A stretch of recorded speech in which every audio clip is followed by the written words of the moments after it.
Bhrigu was one of the Saptarishis. He looked into the future and said, this is how human beings will be. Till the end of the world, he predicted. If they are this kind, what will come towards them? If they are that kind, what will come towards them? Like this, he wrote a map. He trained people with a certain dimension of intuitiveness to read this, because this was not all logical stuff. It doesn't matter how skeptical you are, what you are, they will say things in your face which will make you feel like an idiot, okay? You go sit there in front of Nadi Vaidya, first thing he'll shock you with is, as he said, he will tell your mother's name and father's name. You're finished, you're already floored. But if you're on the spiritual path, they'll refuse to say because no reading for you.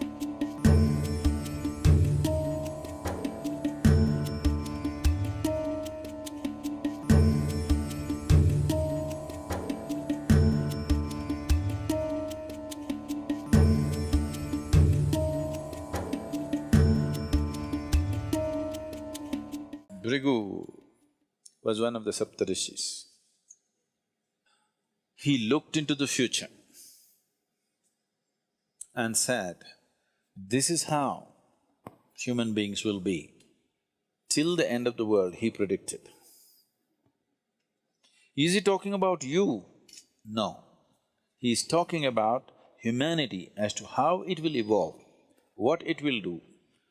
And if the many combinations and permutations, if they are this kind, what will come towards them? If they are that kind, what will come towards them? Like this, he wrote a map.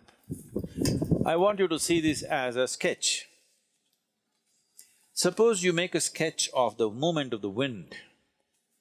Here low pressure is happening means we know wind is going to go there.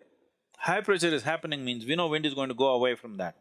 So he made a map of humanity. Human consciousness, if it's like this, he will move here, he will move into this kind of womb, he will attract these kind of things, this will happen, that will happen, like this elaborately he went into the whole thing. So Bhrigu Samhita this was called, this is a map of human consciousness till the end of this solar system.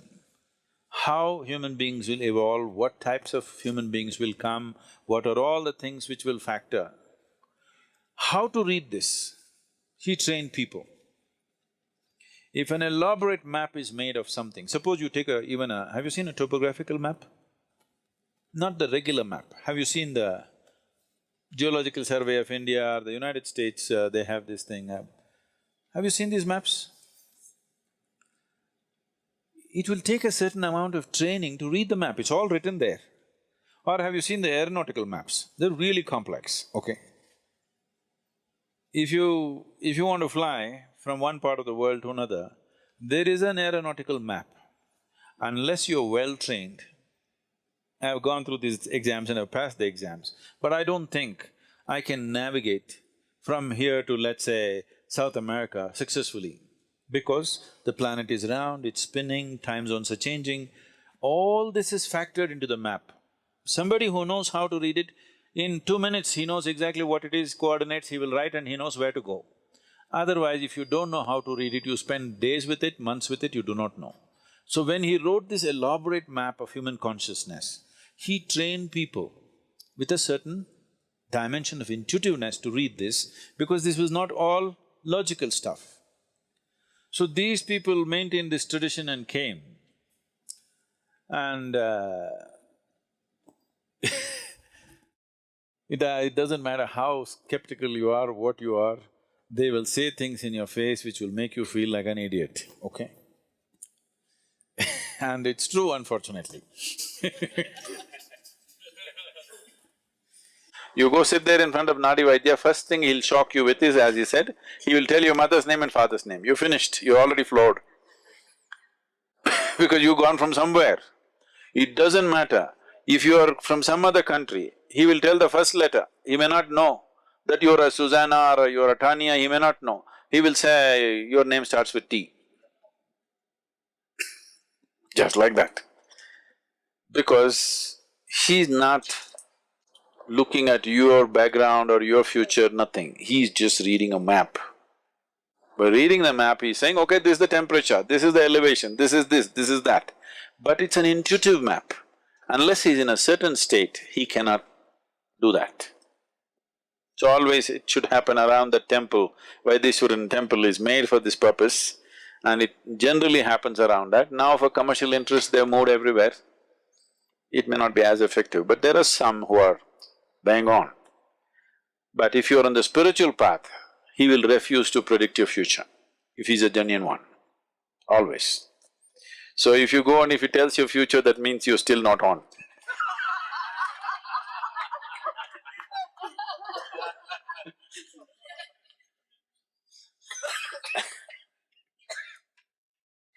So, is destiny fixed?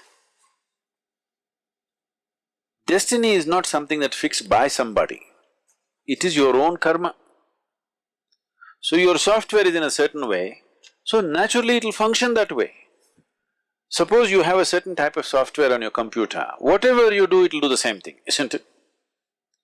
But can I smash the computer and stop it? I can. But still if you turn it on, the same hard drive, same thing will come on in a new computer. So if you want, I'll tell you, if I tell you you'll live for 80 and you jump off the mountain today, new computer will buy for you sometime later, but same hardware, same software rather. Same thing will happen, nothing new. So they're looking at that aspect of life and trying to interpret it in physical terms, which is an interpretation, where there could be mistakes, always. That interpretation may not always be right. But the reading, the fundamental reading, what is the altitude, what is this, what is that, is correct. How to interpret it is the expertise of an individual person. Not everybody can interpret the same way. So this whole science developed Bhrigu Samhita, but if you're on the spiritual path, they'll refuse to say because no reading for you. You don't belong in that range.